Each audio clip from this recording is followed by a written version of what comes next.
It's funny how the gospel carries enough power to transform anyone and enough truth to stir up opposition everywhere it goes. In Acts chapter 13 and 14, we see both of them happening at the same time. As Paul travels through Acts 13 and 14, he begins by explaining the gospel in the simplest and clearest ways.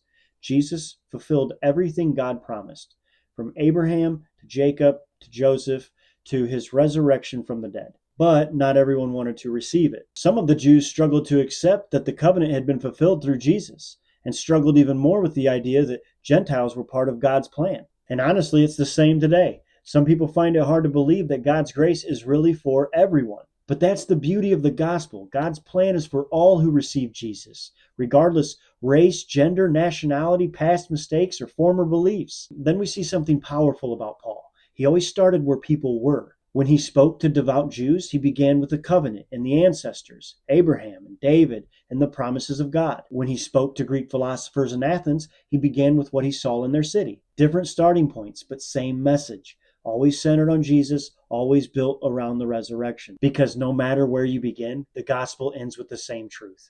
We all need Jesus, and he meets us right where we are. And that's the blueprint for us today. When we share the gospel, start with what connects. Start with what matters to the people in front of you. Then introduce them to Jesus, the one who can meet them in their deepest needs. Opposition may come, confusion may happen, but the power of the gospel remains the same. And for the memorization bank, I have Romans 1:16. For I am not ashamed of the gospel, because it is the power of God that brings salvation to everyone who believes.